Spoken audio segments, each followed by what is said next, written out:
के विरुद्ध। अध्याय 346 से 350। नमस्कार, आप कहानी में खो जाएं उससे पहले चैनल को सब्सक्राइब करें और नोटिफिकेशन ऑन करें। धन्यवाद। देवताओं के विरुद्ध अध्याय 346। दो सिंहासनों के विरुद्ध अकेला। आप ऑडियो बुक्स 108 देख रहे हैं। धोखेबाजों से सावधान रहें। अध्याय 346। दो सिंहासनों के विरुद्ध अकेला। चेंग एर फेन डुआनहुन की पुतलियां सिकुड़ गईं और उसने एक ऐसी चीख निकाली जो उसकी छाती को चीर गई। उस समय तक फेन ज्यूचेंग को लटकाने वाली खुरदरी रस्सी भी जलकर टूट चुकी थी। फेन डुआनहुन फेन ज्यूचेंग के सामने दौड़ा, जो जमीन पर गिर गया था, और बिना रुके अपनी गहन ऊर्जा का निर्वहन किया। फिर भी वह अपने शरीर पर लगी आग को बुझाने में असमर्थ था।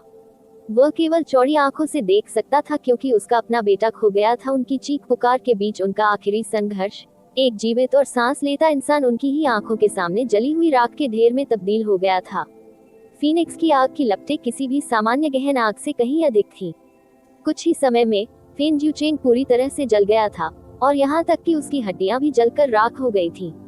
शव को छोड़ना तो दूर, उसकी हड्डी की राख भी हवा के कारण तेजी से बिखर गई। फेन डुआनहुन वहां खड़ा था। उसका चेहरा बिल्कुल पीला पड़ गया था, मानो उसने अभी अभी किसी भयानक दुर्स्वप्न का अनुभव किया हो। कांपते हुए उसने अपना हाथ घुमाया। उंगली यूनचे की ओर इशारा करते हुए उसने धीमी आवाज में कहा, यूनचे, तुम्हारा दिल बहुत शातिर है। यूनचे के चेहरे पर एक ठंडी मुस्कान छा गई और उसने धीरे से कहा, मेरा अच्छा दिल केवल उन लोगों के लिए बचा हुआ है जो मेरे लिए अच्छे हैं। मैं कभी नहीं जान पाया कि उन लोगों के साथ व्यवहार करते समय मुझे कितनी दया आनी चाहिए जो कुत्तों और सुअरों से भी बदतर हैं। मैंने उसे मारने के लिए तुम्हारे आने का इंतजार इसलिए किया ताकि तुम मुझे उकसाने पर किसी प्रियजन को खोने के दर्द और परिणामों का स्वाद चख सको। मैं तुम्हें मार दूंगा। फेन डुआनहुन ने अपनी भावनाओं पर पूरी तरह से नियंत्रण खो दिया है। बर्निंग हेवन ब्लेड को पकड़कर उसने चिल्लाया, और पागलों की तरह चिल्लाते हुए यूचे की ओर दौड़ा। तुम उसके समकक्ष नहीं हो, पीछे हट जाओ। फेन यिज्यू चिल्लाया। अपने पिता की डांट के सामने फेन डुआनहुन, जिसने कभी किसी आदेश की अवहेलना नहीं की थी, ने जरा भी ध्यान नहीं दिया और वह पागलों की तरह यूचे की ओर दौड़ पड़ा, यहाँ तक कि उसके शरीर की गहन ऊर्जा भी पूरी तरह से अस्त व्यस्त थी। बजना। फेन डुआनहुन के बर्निंग हेवन ब्लेड को यूनचे के एक ही प्रहार से उड़ा दिया गया। दूसरा प्रहार उसकी छाती पर हुआ, जिससे उसके शरीर की सारी सुरक्षात्मक गहन ऊर्जा एक पल में चकनाचूर हो गई। फेन डुआनहुन ने लगातार खून बहाया और सीधे आसमान से नीचे गिरकर बेहोश हो गई। वह, जो स्काई प्रोफाउंड दायरे के 9वें स्तर पर था, यूचे का प्रतिद्वंद्वी बनने के लिए उपयुक्त नहीं था। उसका दिमाग जिस बड़ी उलझन में था, यूनचे ने केवल 2 प्रहारों में उसे गंभीर रूप से घायल कर दिया था। फेन यिज्यू की आंखें पहले से ही लाल हो गई थीं, जब उसने बड़ी बड़ी आंखों से देखा कि उसका पोता जलकर राख हो गया था, जबकि उसका अपना बेटा गंभीर रूप से घायल हो गया था। उसने जोर से चिल्लाकर कहा, ये दुश्मनी कभी नहीं सुलझेगी। फेन यिज्यू के शरीर की सारी गहन ऊर्जा पागलपन से गति में आ गई थी। एक क्षण में जो आभा वह जारी कर रहा था वह अचानक तेजी से फूट पड़ी। उसके क्रोध में उसके शरीर की हर कोशिका में सारी ऊर्जा भड़क उठी, और एक तेज चीख के साथ वह यूचे के सिर के ऊपर की ओर बढ़ गया। उसकी तलवार की नोक से गहरे बवंडर की एक विशाल लहर उठी, जो अपने साथ एक ऐसी चीख लेकर आई जिसने आकाश और पृथ्वी को विभाजित कर दिया। फरना। यूनचे चकमा देकर पीछे की ओर चला गया। तेज तूफान से उसके पैरों के नीचे की जमीन तुरंत खिसक गई, जिससे एक बहुत बड़ा गड्ढा बन गया। फेन यिज्यू की आंखें यूचे पर टिकी रहीं। अपने बाएं हाथ की हथेली को फैलाते हुए उसने एक विलक्षण हाथ का चिन्ह बनाया, और ऊर्जा की एक राजसी लहर अचानक संघनित होकर फूट पड़ी। जलता हुआ स्वर्ग प्रिंट। एक पल में एक हिंसक लहर अचानक फेन यिज्यू और यूचे के बीच की जगह से टकरा गई। प्रचंड शक्ति का एक हाथ का निशान आकाश के हाथों की तरह यूनचे की खोपड़ी की ओर कुचलता हुआ नीचे दबा हुआ था। अतुलनीय अत्याचारी ऊर्जा द्वारा दबाए जाने के कारण यूचे के कार्यों में क्षणिक ठहराव आ गया। यूनचे की हरकतें धीमी हो गईं क्योंकि उसकी आंखें ठंडी हो गईं। ड्रैगन फॉल्ट को उठाते हुए उसने एक जोरदार चिल्लाया और उसका सामना करने के लिए दौड़ पड़ा। बूम। गरजती हुई गड़गड़ाहट जैसी विस्फोटक आवाजें पूरे ब्लूफायर शहर में पूरी तरह से घुस गईं, जिससे कुछ किलोमीटर दूर तक लोगों के कान गूंजने लगे और उनकी दृष्टि धुंधली हो गई। लगभग एक ठोस गहन ऊर्जा तूफान की लहर पागलपन से फैल गई, और ब्लूफायर सिटी का पत्थर का सिटी गेट प्रभाव से टूट गया, जैसे कि यह सड़ी हुई लकड़ी से बना हो। अत्यधिक रेत और धूल जैसे साथ ही अचानक उभरे बैंगनी लौ के बादल ने यूनचे और फेन यिज्यू के छायाचित्रों को ढक दिया। हर कोई अपनी आंखें चौड़ी करके देख रहा था, बिना पलक झपकाए बहती धूल और आग के बादल के उस गोले के छंटने का इंतजार कर रहा था। वे जानना चाहते थे कि आखिर किसने बढ़त हासिल कर ली है, और क्या युनचे, जो पौराणिक रूप से मजबूत था, ने एक सिंहासन से आए उग्र प्रहार को सहन किया था या नहीं। भीतर से आग के बादल और बहती धूल, तलवार और ब्लेड की टकराती हुई गड़गड़ाहट आ रही थी। लगातार विस्फोटित होने वाले गहन ऊर्जा तूफानों के तहत आग के बादल और रेत तेजी से नष्ट हो गए, जिससे फेन यीजू और युनचे की आकृति सामने आ गई। युनचे की दोनों आस्तीनें पूरी तरह से फट गई थी। उसकी बाहों पर छोटे छोटे खून के निशान की रेखाएं बिखरी हुई थीं, और यहाँ तक कि उसके होठों के कोने पर भी खून का एक निशान था। फेन यीजू के कपड़े भी पूरी तरह से फटे हुए थे, और उसकी बाह पर एक लंबा और गाढ़ा खून का निशान था जिसे देखकर हर कोई चौंक जाएगा। हमारे बीच ये दुश्मनी, भले ही मुझे अपना सारा खून जलाना पड़े, मैं तुम्हें मार डालूंगा। फेन यीजू की निगाहें क्रूर थीं। उसका चेहरा वहशी था, उस सुरुचिपूर्ण आचरण से पूरी तरह से रहित जो एक कबीले के भव्य कबीले के स्वामी के पास होना चाहिए। वह लगभग पागल भी लग रहा था। उसका हर एक हमला पहले की तुलना में अधिक भयंकर था, लेकिन युनचे ने उन सभी का बचाव किया। अरे, तो फिर तुम्हें मुझे दिखाने के लिए अपना रक्तसार जलाना होगा। महान सम्माननीय बनिंग हेवन कबीले के ग्रैंड कबीले मास्टर वास्तव में मेरे जैसे छोटे कनिष्ठ के साथ सामना करने में असमर्थ हैं। आप सिर्फ कचरा नहीं हैं, आप एक दयनीय और हास्यास्पद कचरा हैं जो केवल बड़ी बातें करना जानता है। युनचे ने विशैला व्यंग्य किया। आह! फेन यीजू की आंखें व्यापक रूप से घूरने लगी, और एक गर्जना के साथ एक और बनिंग हेवन प्रिंट नीचे गिर गया। बूम! दोनों आदमी उड़ गए और एक साथ गिर गए, क्योंकि जमीन में 100 मीटर चौड़ा छेद दिखाई दिया जो पहले ही समझ से परे बर्बाद हो चुका था। फेन डुआनहुन को एल्डर झोंक का समर्थन प्राप्त था और उसे तुरंत हीलिंग गोली खिलाई गई। युनचे और फेन यीजू के बीच लड़ाई को देखकर उनमें से किसी को भी नासमझी से डर नहीं लगा। तब तक वे मूल रूप से युनचे को फेन यीजू द्वारा पूरी तरह से दबा हुआ देख रहे थे, लेकिन ऐसा लग रहा था कि युनचे तब अपनी पूरी ताकत का उपयोग नहीं कर रहे थे, और फेन यीजू के खिलाफ, जो इस समय हिंसक गुस्से में था, सम्राट प्रोफाउंड दायरे का चौथा स्तर, एक मजबूत सेनानी जो अभ्यास की दुनिया के शिखर पर ऊंचा बैठा था, वह वास्तव में पूरी तरह से नुकसान में नहीं लग रहा था। यहाँ तक कि उसने फेन यीजू के बेहद मजबूत बनिंग हेवन प्रिंस को भी अपने कब्जे में ले लिया था। ये युनचे, उसने कैसे प्रशिक्षण लिया? वास्तव में ग्रैंड क्लैन मास्टर के समान स्तर पर लड़ने के लिए। एक बुजुर्ग का मुंह कांपते हुए बोला। अफवाहें कहती हैं कि वह दिव्य फीनिक्स संप्रदाय का एक व्यक्ति है, लेकिन दिव्य फीनिक्स संप्रदाय की कनिष्ठ पीढ़ी का कहना है कि वे उसके जैसे व्यक्ति से कभी नहीं मिले हैं। कुछ अफवाहें ये भी कहती हैं कि वह किसी पवित्र भूमि का वंशज है। उसका स्वामी किस प्रकार का व्यक्ति रहा होगा? एक सम्राट के विरुद्ध पृथ्वी गहन अभ्यासी, इसे पहले कभी देखने के बारे में भूल जाओ। ब्लू विंड महाद्वीप के पूरे इतिहास में ऐसा पहले कभी नहीं हुआ था। हमारे ग्रैंड क्लैन मास्टर के पास किस प्रकार का अनुभव और वरिष्ठता है? युनचे इस समय हमारे ग्रैंड क्लैन मास्टर के साथ गतिरोध में हो सकता है, लेकिन एक बार लड़ाई लंबी खींचने के बाद वह निश्चित रूप से हमारे ग्रैंड क्लैन मास्टर का मुकाबला नहीं कर पाएगा। फेन यीजू और युनचे के बीच इस लड़ाई के कारण उनके दिल लगातार कांप रहे थे, लेकिन ऐसा लगता है कि उन्होंने एक ही समय में एक बिंदु को नजरअंदाज कर दिया था, जो तथ्य ये था कि स्थिति और आंदोलन के मामले में फेन यीजू को पूर्ण लाभ था।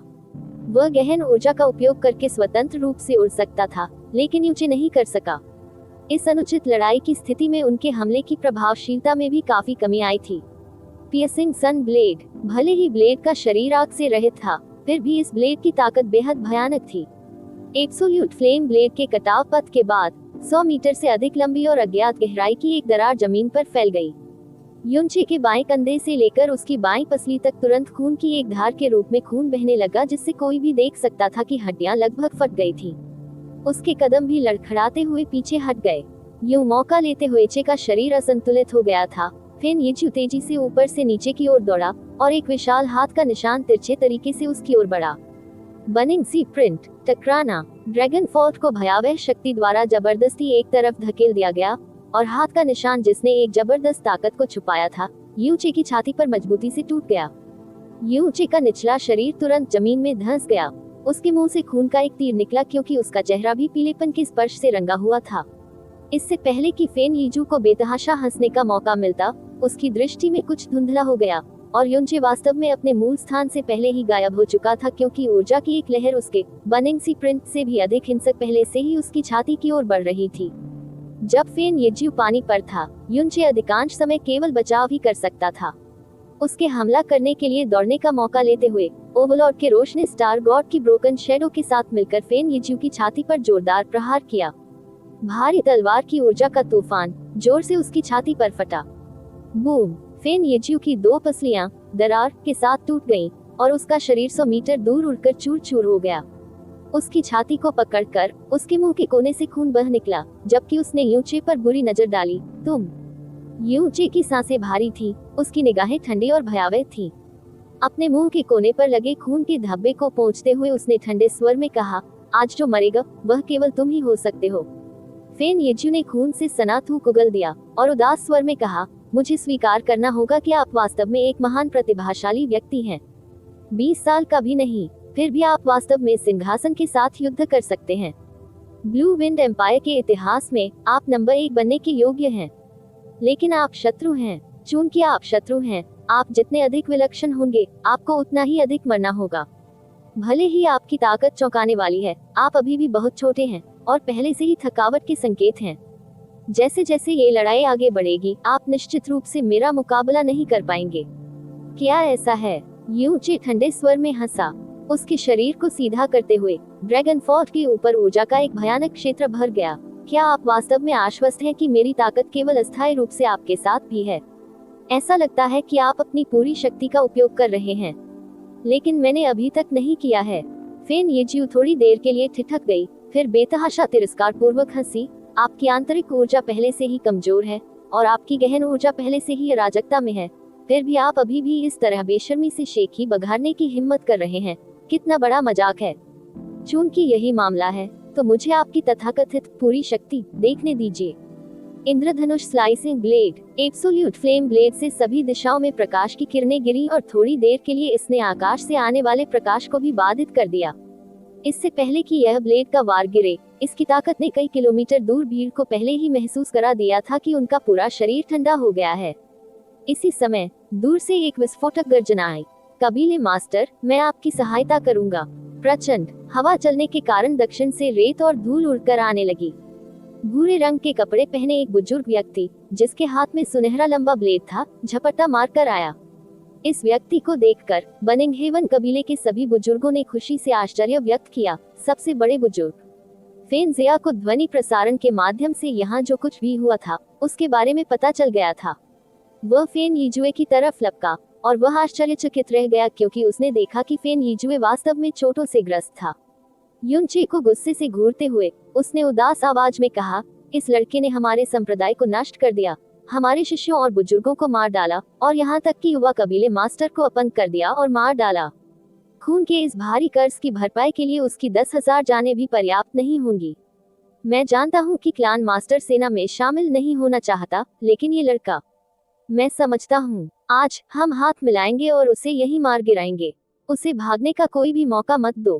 फेन यीजुए ने रक्तरंजित आंखों से कहा, उसे जीवन के एक टुकड़े के साथ छोड़ देना और भी बेहतर है। उसे इस तरह मरने देना वास्तव में उसके लिए बहुत अच्छा है।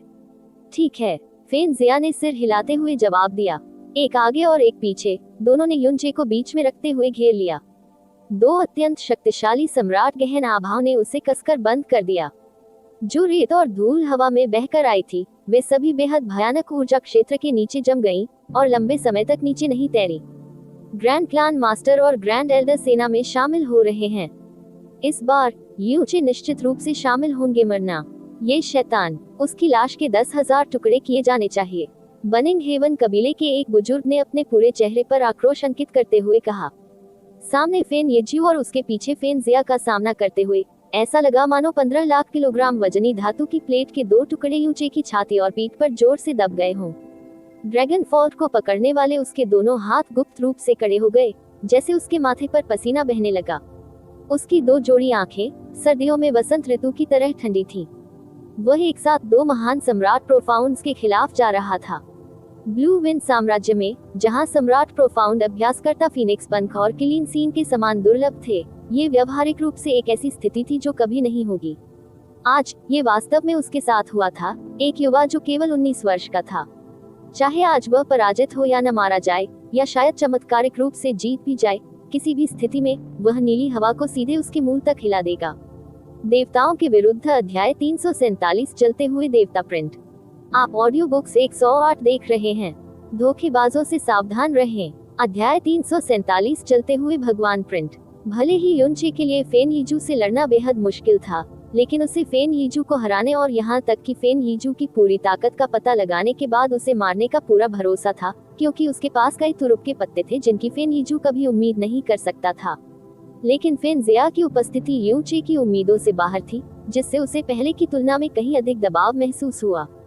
युनचे, चाहे तुम कितने भी चतुर और नीच क्यों न हो, फिर भी तुम हमारे हाथों में पड़ गए हो। आज भले ही आपके पास असाधारण चमत्कारी शक्तियां हो, आप मेरी हथेलियों से बच नहीं पाएंगे।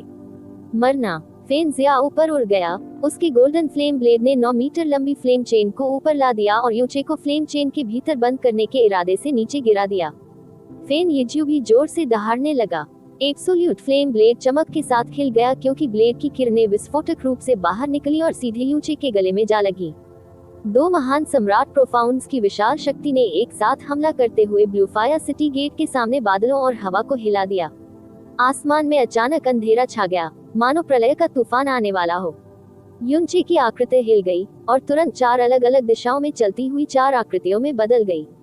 फेन यीजुए और फेन जिया ने एक साथ 2 युनचेस को सीधे उनके चेहरे पर आते देखा। फारना। फेन यीजू के ब्लेड बीम ने युनचे की छवि को छेद दिया और अंतरिक्ष में एक लहर पैदा कर दी जो एक पल तक चली। फेन जिया की ब्लेड मुद्रा बदल गई और आग की लपटों की मोटी श्रृंखला हवा में घूम गई, साथ ही दोनों युनचे को उलझा दिया। युनचे में से एक तुरंत गायब हो गया और लौ श्रृंखला जो युनचे के असली शरीर को छूती थी, ऐसे गायब हो गई जैसे उसने 1000 साल पुरानी गहरी बर्फ को छू लिया हो। युनचे की भारी तलवार एक झपट्टा मारने वाले अजगर की तरह निकली, जैसे अधिपति का क्रोध हिंसक रूप से नीचे गिरा। बजना। फेन जिया लगातार 1 दर्जन कदम पीछे हट गया। उसका पूरा दाहिना हाथ बुरी तरह से सुन्न हो गया, क्योंकि वह हल्का हल्का कांप रहा था। उसके गोल्डन फ्लेम ब्लेड पर 2 इंच चौड़ी जगह और साथ ही एक टूटी हुई रेखा, जो ब्लेड के शरीर के लगभग 1/3 हिस्से में फैली हुई थी, आश्चर्यजनक रूप से दिखाई दी थी। ये वास्तव में एक सम्राट गहन तलवार है। फेन जिया ने युनचे के हाथों में भारी तलवार को देखा, क्योंकि उस भयानक ताकत के कारण वास्तव में उसके हाथों में गोल्डन फ्लेम ब्लेड अनजाने में कांपने लगा था। फेन यीजू और फेन जिया को आंदोलन के मामले में पूर्ण लाभ था, और ऐसा नहीं था कि युनचे के पास कोई लाभ नहीं था, जो कि गहन हथियार के मामले में पूर्ण दमन था। फेन जिया का गोल्डन फ्लेम ब्लेड एक शीर्ष रैंक वाला अर्थ प्रोफाउंड वेपन था जो स्काई प्रोफाउंड के करीब था, लेकिन अंदर के 2 क्षेत्रों ने ड्रैगन फॉल्ट के खिलाफ गोल्डन फ्लेम ब्लेड का सामना करना पूरी तरह से आत्मघाती बना दिया, सीधे इसे केवल एक टक्कर में तोड़ दिया। फेन यीजू के sky profound weapon absolute flame blade में भी पहले ड्रैगन फॉल्ट से टकराने के कारण ब्लेड के किनारे पर विभिन्न आकारों के अनगिनत अंतराल थे। जिया, आग के नियम के बारे में उसकी समझ सामान्य ज्ञान से कहीं अधिक है। गहरी आग के लिए उसे नुकसान पहुंचाना बहुत मुश्किल है। गहरी लपटों का उपयोग करने के लिए गहन ऊर्जा बर्बाद न करें, इसके बजाय उससे निपटने के लिए बनिंग हेवन ब्लेड और बनिंग हेवन प्रिंट्स का उपयोग करें। फेन यीजू ने ऊंची आवाज में कहा। समझा। फेन जिया ने सिर हिलाया और सीधे गोल्डन फ्लेम ब्लेड को दूर रख दिया। उसके दोनों हाथ साथ ही हाथ के इशारे भी बने। Warring haven print Warring haven कबीले का अजेय गहन कौशल था, और इसे ढालने के लिए सम्राट प्रोफाउंड रियलम की गहन शक्ति की आवश्यकता होती है। पूरे बनिंग हेवन कबीले में केवल फेन यीजू और फेन जिया ही इसे बना सकते थे। यहाँ तक कि फेन मोली, जो सम्राट प्रोफाउंड दायरे में आधा कदम था, के पास भी इसका उपयोग करने की क्षमता नहीं थी। भले ही प्रत्येक बनिंग हेवन प्रिंट की शक्ति का व्यय बहुत अधिक था, लेकिन इसमें ऐसी ताकत थी जो आकाश को गड़गड़ा सकती थी और पृथ्वी को चकनाचूर कर सकती थी। छोटे क्षेत्र में विनाश के मामले में ये समान स्तर पर बनिंग हेवन फ्लेम्स से भी आगे निकल गया। जलता हुआ स्वर्ग प्रिंट, जलता हुआ समुद्री प्रिंट। 2 विशाल हाथों के निशान 2 सिंहासनों पर आए, जो एक अतुलनीय भयानक दबाव लेकर ऊपर आकाश से नीचे गिरे। एक बनिंग हेवन प्रिंट के खिलाफ जबरदस्ती से मुकाबला करना युनचे के लिए बिल्कुल भी दबाव नहीं होगा, लेकिन 2 सिंहासनों के जलते स्वर्ग प्रिंटों के खिलाफ सीधे बचाव करना, भले ही युनचे की ताकत मूल रूप से क्रूर शक्ति में निहित हो, उसके लिए ऐसा करना बहुत मुश्किल होगा। यदि वह इसे बलपूर्वक अवरुद्ध करता है, तो यह अत्यधिक थकावट और अप्रत्याशित खतरे के साथ होगा। उसने लगातार स्टार गॉड की टूटी हुई छाया डाली। उसका शरीर 4 मृग तृष्णाओं में बिखर गया, जिन्हें वास्तविक शरीर से अलग नहीं बताया जा सकता था, और ऊपर से आने वाले बनिंग हेवन प्रिंट के नीचे अव्यवस्थित रूप से घूमता रहा। Boom boom boom boom. हर बार जब कोई बनिंग हेवन प्रिंट टूटता था, तो 6 मीटर गहरे विशाल गड्ढे में विस्फोट हो जाता था। युनचे के ऊपरी शरीर के कपड़े पहले से ही बेहद फटे हुए थे, लेकिन उसे अभी तक कोई वास्तविक क्षति नहीं हुई थी। उसके शरीर के साथ ड्रैगन गॉड, भले ही वह सामने से बनिंग हेवन प्रिंट ले, उसे बहुत अधिक घाव नहीं होगा। उसकी अवशिष्ट ऊर्जा के प्रभाव की तो बात ही छोड़ दें। फेन यीजुए और फेन जिया दोनों 60 मीटर ऊपर ऊंचे आसमान में थे। ऊपर से नीचे देखने पर उनकी स्थिति पहले से ही अपराजय थी। उनके बनिंग हेवन प्रिंट्स में तो और भी कुछ था, जिसके कारण युनचे लगातार प्रहार से खतरे में था। उसके पास जवाबी हमला करने के लिए कोई अतिरिक्त ताकत नहीं थी। लेकिन 100 से अधिक बनिंग हेवन प्रिंट्स के बाद उनकी अभिव्यक्तियां भी भारी और भारी हो गईं। युनचे के आंदोलन के गहन कौशल वास्तव में चरम सीमा तक विलक्षण थे। उन 4 आकृतियों के बारे में जो लगातार बिखरती और बदलती रहीं, वे यह नहीं समझ पाए कि कौन सी वास्तविक थी और कौन सी नकली थी। लगातार हमलों के तहत भले ही उन्होंने युनचे को बेहद मुश्किल स्थिति में और पूरी तरह से नुकसान में देखा, वे स्पष्ट रूप से जानते थे कि अभी तक युनचे पर एक भी हाथ का निशान सीधे तौर पर नहीं टूटा था, जबकि हर एक बनिंग हेवन प्रिंट के साथ होगा ऊर्जा की अत्यधिक खपत से 100 से अधिक बनिंग हेवन प्रिंट्स को नष्ट करने के बाद उन दोनों ने अपनी गहन ऊर्जा की अत्यधिक थकावट को स्पष्ट रूप से महसूस किया। बनिंग माउंटेन प्रिंट, ऊपर से नीचे की ओर एक शन आकार का हाथ का निशान छिपा हुआ था और एक जबरदस्त दबावकारी शक्ति पहाड़ की तरह नीचे गिर रही थी। इससे पहले कि वह जमीन पर पहुंचे, नीचे की धरती पहले से ही गहराई तक धंस चुकी थी। बूम! जमीन पूरी तरह उलट गई और अनगिनत टूटे हुए पत्थर हवा में 100 मीटर से भी ऊपर उड़ गए। तुरंत युनचे की आकृति टेलीपोर्टेशन की तरह 30 मीटर से अधिक दूर दिखाई दी, फिर भी ऊर्जा के प्रभाव से पीछे की ओर पीछे हटने के लिए मजबूर थी। उसने प्रभावकारी बल के इस उछाल का विरोध नहीं किया और अपने शरीर को हवा में गिरने दिया। उसकी आंखों में एक भयानक चमक चमकी और धीमी गर्जना के साथ ड्रैगन फॉल्ट हिंसक रूप से फेन जिया की दिशा की ओर बढ़ गया। फीनिक्स, ब्रेक, दोनों ने लगातार ऊपर से बनिंग हेवन प्रिंट्स को तोड़ दिया, जिससे ऊंची सांस लेने में असमर्थ हो गई।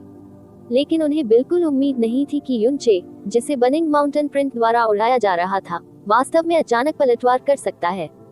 फीनिक्स की लौ का वह झटका अचानक उनकी ओर आ रहा था जो उल्का के समान तेज था। इसकी गर्मी और शक्ति ने फेन जिया की अभिव्यक्ति को थोड़ा बदल दिया। इससे बचने के लिए अब उसके पास समय नहीं था। वह केवल अपनी हथेलियों को ऊर्जा से भर सकता था, फिर उसे तेज गर्जना के बीच फीनिक्स की लौ की ओर उड़ने की ओर धकेल सकता था। बूम! फीनिक्स की लपटें फेन जिया के सामने फूट गईं और पूरे आकाश में फीनिक्स की आग की बारिश होने लगी। फीनिक्स ब्रेक था शुद्ध फीनिक्स लपटों जितना सरल बिल्कुल नहीं, ये भारी तलवार की प्रचंड शक्ति से और भी अधिक भरा हुआ था। भले ही फेन जिया और फेन यीजुए दोनों सम्राट प्रोफाउंड दायरे के थे, फेन जिया, जो सम्राट प्रोफाउंड दायरे के दूसरे स्तर पर था, फेन यीजुए की तुलना में बहुत कमजोर था जो सम्राट प्रोफाउंड दायरे के चौथे स्तर पर था। युनचे के भारी तलवार के हमले कुछ ऐसे थे जिनसे फेन यीजू मुश्किल से बचाव कर सकती थी, लेकिन ये कुछ ऐसा नहीं था जिसे फेन जिया संभाल सकती थी। एक दयनीय चीख के साथ फेन जिया की बाईं कलाई सीधे उखड़ गई। जैसे ही फीनिक्स की लपटों ने उसकी हथेली को छुआ, वह तेजी से भड़क उठी मानो सूखी घास से मिल रही हो, और पलक झपकते ही उसकी दोनों हथेलियों को पूरी तरह से अपनी चपेट में ले लिया। अत्यधिक कठिनाई से फीनिक्स की लपटों को दूर करने के बाद उसकी दोनों हथेलियां पहले ही बुरी तरह झुलस चुकी थी और उसके लगभग आधे हाथ जलकर काले पड़ गए थे। जो स्थान सबसे ज्यादा झुलसे हुए थे, वहां डरावनी सफेद हड्डियां भी दिखाई दे रही थीं।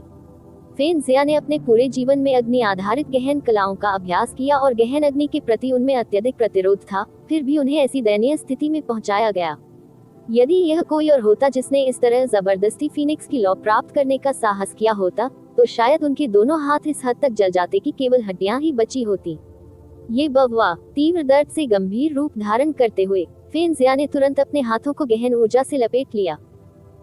मैंने सोचा था कि उसे जिंदा पकड़ना सबसे अच्छा होगा, लेकिन अब उसे सीधे नरक में भेजना बेहतर है। जिया, मुझे अपनी ताकत दो।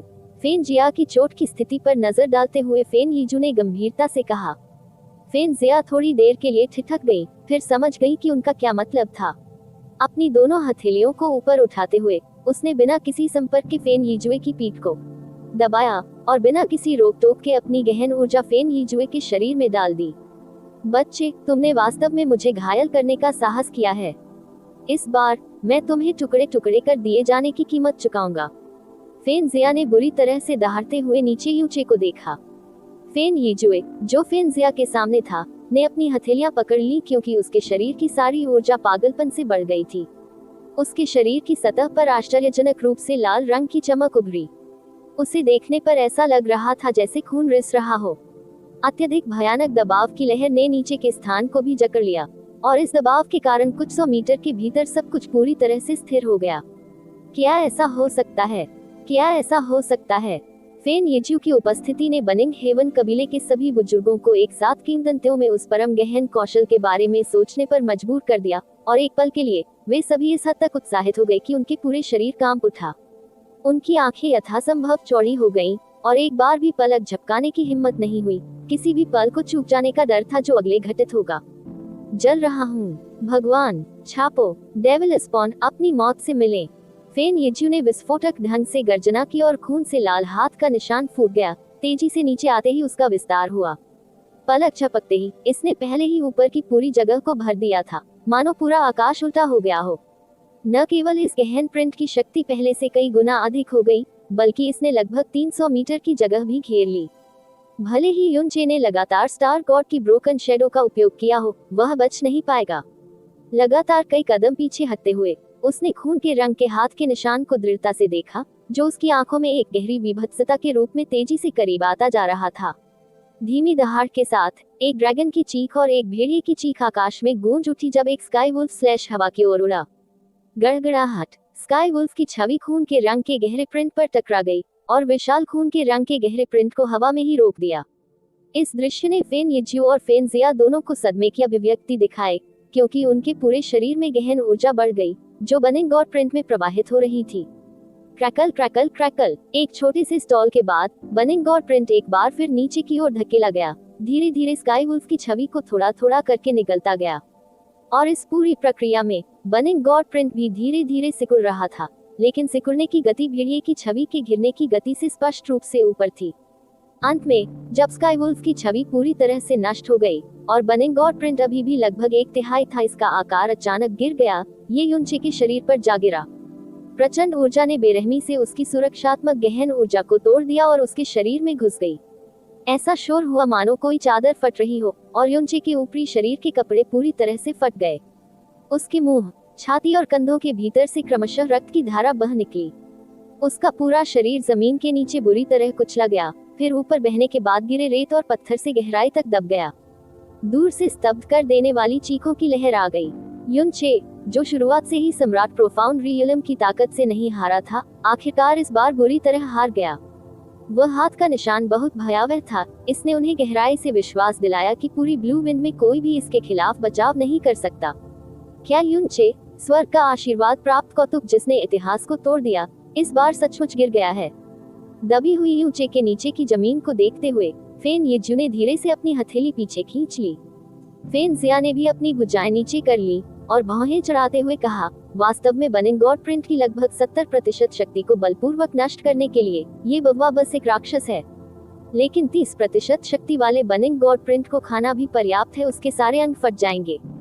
नहीं, उसे अभी तक मरना नहीं चाहिए, फेन येज्यू ने कहा। लेकिन ये भी ठीक है, भले ही वह अभी तक मरा नहीं है, वह निश्चित रूप से मृत्यु के कगार पर होगा। उसे इस तरह मरने देना उसके लिए बहुत अच्छा सौदा है। चलो चलें और उसे बाहर खींचें। बूम। जैसे ही फेन येज्यू और फेन जिया नीचे उतरने वाले थे, अचानक नीचे से एक विस्फोट हुआ। जमीन पूरी तरह से उड़ गई थी, जिससे रेत और पत्थर उड़ते हुए टिड्डियों के जबरदस्त ज्वार की तरह उड़ रहे थे। एक आकृति भीतर से बाहर निकली और जोर से जमीन पर गिरी। उसका सिर अस्त व्यस्त था और उसके कपड़े की अनगिनत पट्टियों में बंध गए थे। खून के घावों ने उसके पूरे शरीर को ढांक दिया, जैसे भारी तलवार से खून की रेखाएं बहने लगी और फिर बिखरी हुई जमीन पर गिर गईं। इस समय फेन येज्यू और फेन जिया ने जो महसूस किया, उसे केवल पूरी तरह से भयभीत बताया जा सकता है। भले ही युनचे, जो नीचे जमीन से कूदा था, खून से लथपथ घावों से भरा हुआ था और बेहद दयनीय स्थिति में लग रहा था, वह कलम की तरह सीधा खड़ा था और उसका शरीर जरा भी नहीं हिला। इतना ही नहीं, उसकी शक्ति की आभा पहले की तुलना में तनिक भी कमजोर नहीं हुई। इसके बजाय इसमें पहले की तुलना में कई गुना अधिक भयानक हत्या का इरादा था। उसकी इस उपस्थिति के साथ मृत्यु के कगार पर तो दूर, उसे गंभीर रूप से घायल भी नहीं माना जा सकता था। अधिक से अधिक वह मामूली रूप से घायल होने की तुलना में थोड़ा अधिक गंभीर घायल अवस्था में था। इसके अलावा इसकी वजह से उसकी ताकत बिल्कुल भी कम नहीं हुई। बनिंग हेवन प्रिंट की चपेट में आने के बावजूद वास्तव में केवल इतना ही घाव हुआ। क्या उसका शरीर बढ़िया स्टील या किसी और चीज से बना था?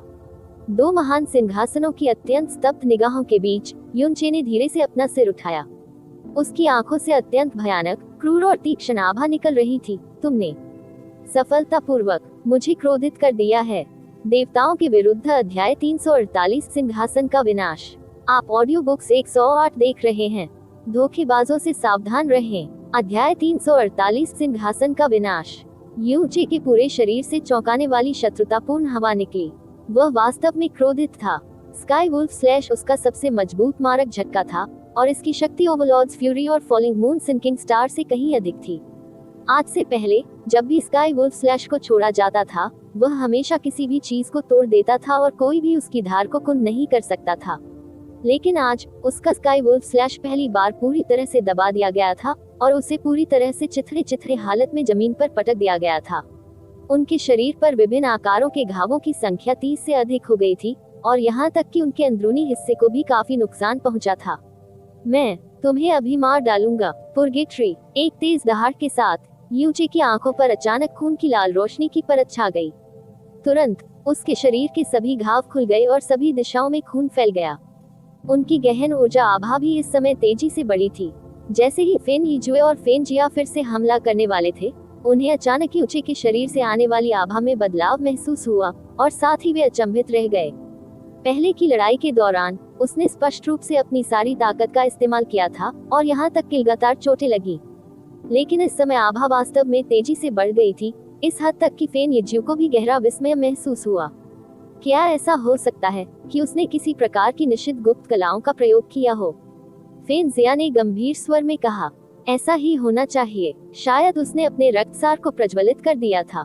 अगर ऐसा है तो उसे अपनी बुद्धि के अंत के करीब होना चाहिए। उसे अभी खत्म करो। थोड़ी देर रुकने के बाद दो महान सिंहासनों ने एक साथ धीमी गर्जना की और दो जलते हुए स्वर्ग के निशान आसमान से युनचे के सिर के ऊपर की ओर गिरे। इस बार युनचे ने चकमा नहीं दिया। इसके बजाय वह अचानक दो बनिंग हेवन प्रिंस की ओर गया और सीधे ऊपर कूद गया, क्योंकि ड्रैगन फॉल्ट ने उन पर जोरदार प्रहार किया। एक जोरदार धमाके के साथ दो बनिंग हेवन प्रिंस, जिनमें भयावह ताकत थी, ड्रैगन फॉल्ट को छूते ही पतले कागज की दो शीटों की तरह पूरी तरह से फट गए। युनचे का शरीर केवल थोड़ी देर के लिए रुका था, फिर ऊपर की ओर बढ़ता गया। फेन यीजू और फेन जिया के अचानक प्रतिबंधित विद्यार्थियों के भीतर वह सीधे उनके सामने पहुंच गया। उनके बीच 10 मीटर की भी दूरी नहीं बची थी। अंतहीन द्वेष, हत्या के इरादे और दुष्टता से भरी आंखों की एक जोड़ी फेन यीजू और फेन जिया पर मजबूती से टिकी हुई है, जिससे उन्हें थ्रोन्स के रूप में अपने पूरे शरीर में ठंडक महसूस हो रही है। जैसे ही वे कार्रवाई करने वाले थे, अचानक उनकी छाती में अकड़न महसूस हुई और भारी घुटन महसूस हुई। यहाँ तक कि उनके दिमाग में भी अचानक बहुत तेज चक्कर आ गया था। उनके शरीर, जिन्हें मूल रूप से हिलना चाहिए था, अचानक ऐसा लगने लगा मानो वे बर्फ में जमे हुए हों, लंबे समय तक हिलने डुलने में असमर्थ हों। जिस चीज ने उनकी गतिविधियों को दबाया वह बेहद भयानक ऊर्जा दबाव का उछाल था, जो हिंसक रूप से टकरा रहा था। युनचे के हाथों ने ड्रैगन फॉल्ट को कसकर पकड़ लिया। उसकी बाहें पहले से ही फूलकर सामान्य आकार से दोगुनी हो गई थी, जैसे कि खून की धाराएं तेजी से निकल रही हों। उसकी सफेद आंख और आंखों की पुतली पूरी तरह से गायब हो गई थी और उनकी जगह दो आंखें थी जो पूरी तरह से खून से लाल हो गई थी। दुर्भावनापूर्ण और क्रूर आभा की एक लहर, जो ऐसा महसूस होती थी मानो वह यातनागृह से आए हो, इस क्षण में अचानक प्रकट हो गई थी। आकाश को नष्ट करना, पृथ्वी को नष्ट करना। बूम! पूरा ब्लूफायर शहर तेज गड़गड़ाहट के बीच पूरी तरह से ढका हुआ था, मानो आकाश और पृथ्वी ढह रहे थे। अन्य सभी ध्वनियां पूरी तरह से डूब गईं। ब्लूफायर सिटी भयंकर रूप से हिल गई और कई किलोमीटर जमीन सीधे उड़ गई। टूटे हुए पत्थर और रेत हवा में लगभग 1 किलोमीटर तक उड़ गए, लगभग आकाश में फटे हुए बादलों को छूते हुए। आसपास के क्षेत्र में सभी दर्शकों के कान तुरंत बहरे हो गए। इससे कोई फर्क नहीं पड़ता कि बनिंग हेवन कबीले के बुजुर्ग या वे सामान्य ब्लूफायर नागरिक, वे सभी पूरी तरह से अनूठे तूफान में बह गए थे और बहुत दूर तक उड़ गए थे। उपस्थित सभी लोगों के चेहरों पर अंतहीन भय दिखाई दिया। इस शक्ति की भयावह सीमा उनमें से प्रत्येक के सामान्य ज्ञान से भी अधिक थी। यहाँ तक कि फेन यीजू और फेन जिया ने भी अपने जीवन में इतनी भयानक ताकत कभी नहीं देखी थी। वे कल्पना भी नहीं कर सकते थे कि यह युवक, जो 20 वर्ष का भी नहीं था, इतनी भयानक शक्ति का प्रयोग करता था। आकाश को नष्ट करने वाली पृथ्वी को नष्ट करना, इविल गॉड आर्ट की तीसरी शैली, जो एक ऐसी चाल थी जिसे निष्पादित करने के लिए युनचे को भारी कीमत चुकानी पड़ी थी। इस परम विनाशकारी हत्या के कदम को अंजाम देने के लिए उसने अपनी गहन ऊर्जा और यहाँ तक कि अपना जीवन भी खत्म कर दिया। उस समय रैंकिंग टूर्नामेंट के दौरान जब जिया क्विंग्यू का सामना हुआ, जिसकी कुल ताकत खुद से कहीं अधिक थी, तो उसने पहली बार इस कदम का इस्तेमाल किया, और दूसरी बार जब उसने इसका प्रयोग किया तो ये दो महान सम्राटों के विरुद्ध था, और इसके आतंक को आसानी से सहन नहीं किया जा सकता था, भले ही वह दो महान सिंहासन ही क्यों न हो। विनाश के अतुलनीय भयानक तूफान के बीच फेन येजियो और फेन जिया अपनी डोर से कटी हुई दो पतंगों की तरह उड़ गए। दोनों की छाती का अगला भाग बुरी तरह से क्षत विक्षत हो गया था, मानो वे फट गए हों। हालांकि थ्रोन्स के रूप में भले ही वे भारी रूप से घायल हुए थे, लेकिन यह इस हद तक नहीं था कि वे इससे मर जाते। जैसे ही वे पीछे की ओर उड़े, उन्होंने अपने शरीर पर चोटों के चरण को दबाने के लिए अपनी पूरी तरह से अराजक गहन ऊर्जा को केंद्रित किया, और इस समय जैसे ही आसमान को ढकने वाली महीन रेत बिखरी, भीड़ ने लाल रंग की एक लकीर देखी, ज्वाला सिलहूट जो उल्का पार करने जैसा था। आकाश अचानक फेन जिया की ओर दौड़ पड़ा। इसकी गति वास्तव में फेन जिया से भी अधिक थी, जो पृथ्वी को नष्ट करते हुए आकाश में उड़ रही थी। फीनिक्स का एम्पायरियन नृत्य। युनची की आंखों में एक भयानक चमक थी। उसके शरीर पर गहन ऊर्जा अराजक थी, लेकिन उबलते पानी की तरह जंगली भी थी। एक जबरदस्त ध्वनि के बाद ड्रैगनफॉर्ट ने फेन जिया के शरीर पर भारी प्रहार किया। उसकी निराश आंखों के भीतर फीनिक्स की प्रचंड लपटों का एक गोला उसके शरीर पर फट गया। जब आप नरक में जाएं, तो अपने पूर्वजों को ये बताना न भूलें कि जिसने आप लोगों को मार डाला, जिसने आपके जलते हुए स्वर्ग कबीले को नष्ट कर दिया, उसे यूची कहा जाता है। यूची की आवाज, जो इतनी ठंडी थी कि सीधे उसके मज्जा और आत्मा में समा गई, उसके कानों के पास गूंज उठी। उसके ठीक बाद फेन जिया की चेतना पूरी तरह से शून्य हो गई, क्योंकि उसका शरीर जलती हुई फीनिक्स की लपटों के साथ तोप के गोले की तरह नीचे गिर गया। फीनिक्स के एम्पायरियन डांस की विपक्षी ताकत के तहत यूची को ऊंचे आसमान में उड़ा दिया गया था। फेन जिया के लैंडिंग बिंदु को घूरते हुए उसने अपनी आखिरी शक्ति ड्रैगनफॉर्ट में डाल दी। Phoenix break. ड्रैगनफॉर्ट का पूरा शरीर आग की लपटों से जल गया। यूची के हाथ छूट गए और हवा में टूट गए। फेन जिया में हिंसक रूप से घुस गए, जो अभी अभी जमीन पर गिरी थी, अभी भी जीवन की आखिरी सांस बाकी थी। प्रचंड ऊर्जा उसके शरीर में भर गई और उसके अंदरूनी हिस्से को पेस्ट में बदल दिया। फेन जिया की आंखें बाहर की ओर उभरी हुई थी, लेकिन वह अब एक आखिरी चीख भी नहीं निकाल पा रहा था, क्योंकि उसने सारी ध्वनि और जीवन खो दिया था और उसकी खुली आंखों के साथ उसी तरह मर रहा था। सम्राट प्रोफाउंड की एक पीढ़ी यहीं और अभी यूची की तलवार के नीचे मर गई थी। यूची का शरीर आसमान से गिर गया। वह इस समय पहले से ही कमजोर और इस हद तक लंगड़ा था कि उसमें ताकत का एक भी संकेत नहीं बचा था। उसकी गहरी नसों के 3 द्वार भी स्वतः ही बंद हो गए थे। उनके शरीर पर लगी चोटों के कारण उनके मस्तिष्क में भी चक्कर आने के बाद तरंगे महसूस होने लगी। 1 किलोमीटर दूर गिरे फेन येजियो पर आखिरी नजर डालने के बाद उसने कर्कश आवाज में कहा, छोटा चांद, चलो चलें। स्नो फीनिक्स जानवर गहरी सील से बाहर निकला, गिरते हुए युनचे को पकड़ा, हवा में उछला और दूर तक उड़ गया।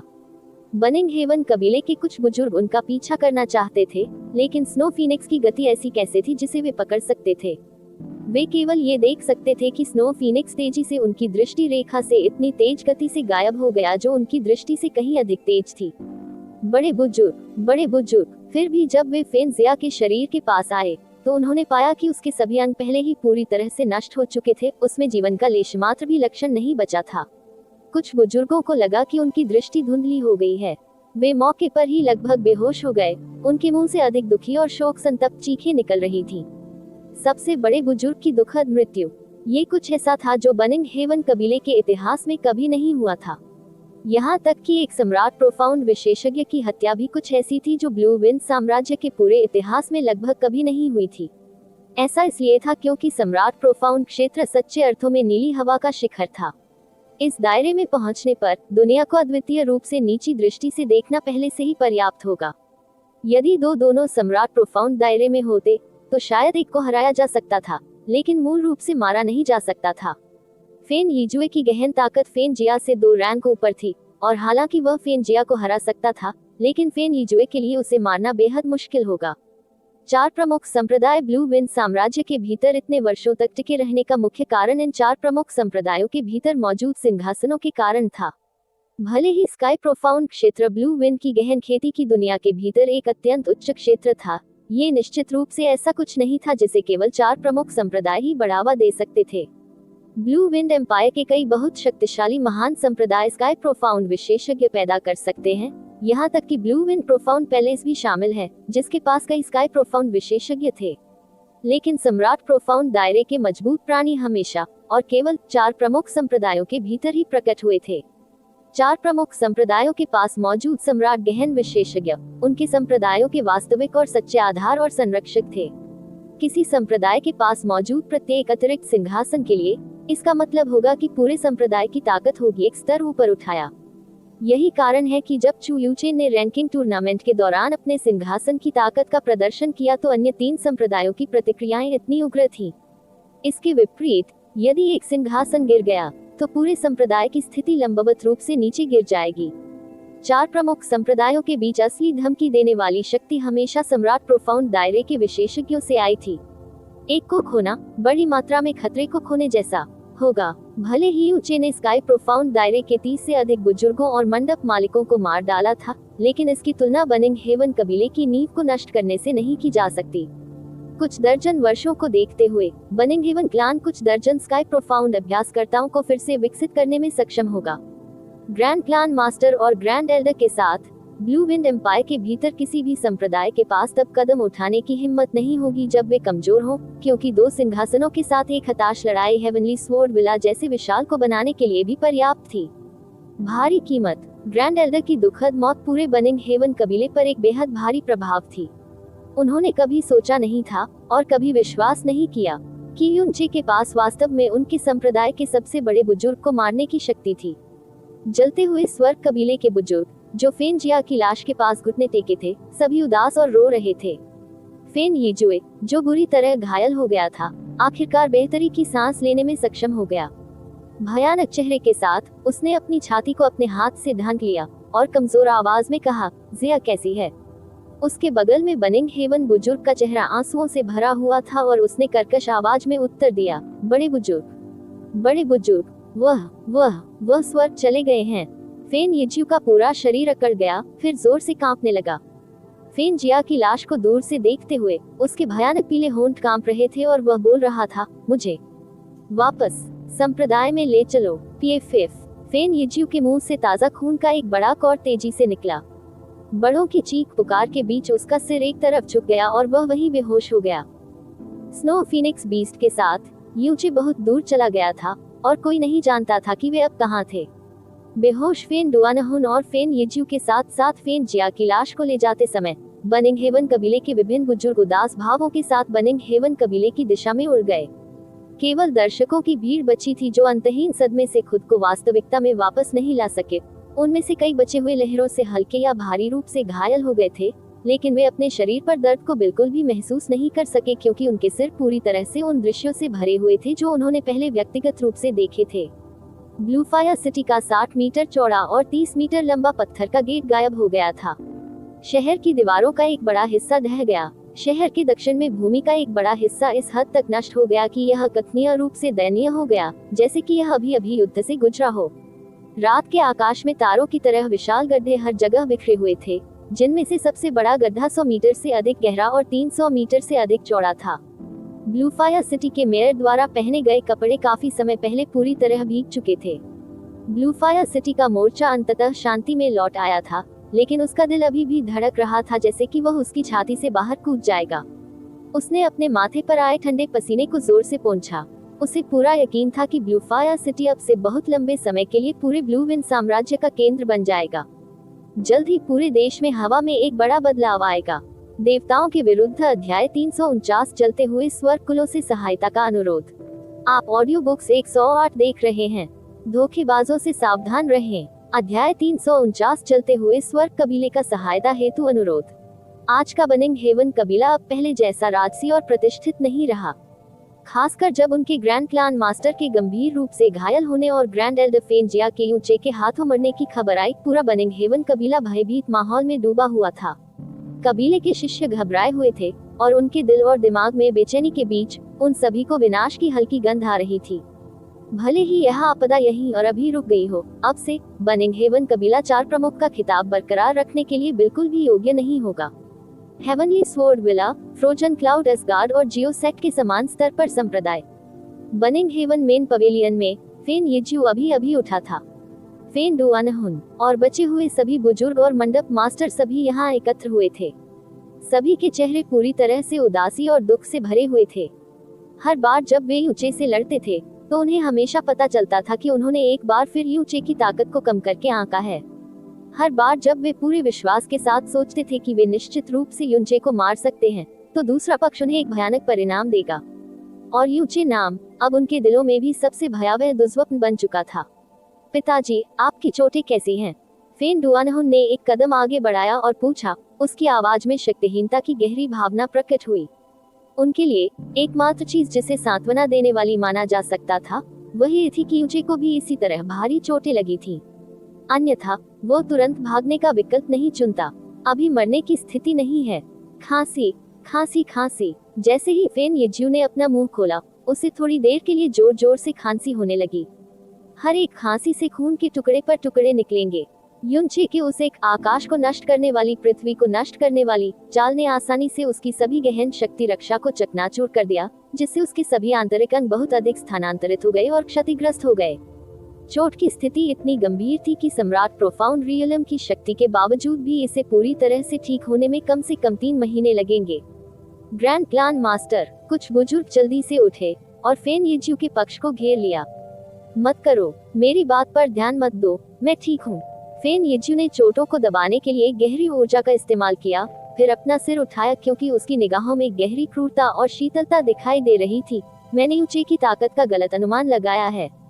हम में से हर किसी ने उसकी ताकत का गलत अनुमान लगाया था, और तुम लोग वास्तव में ऐसा शत्रु लेकर आए। सभी बुजुर्गों ने अपना सिर नीचे झुका लिया।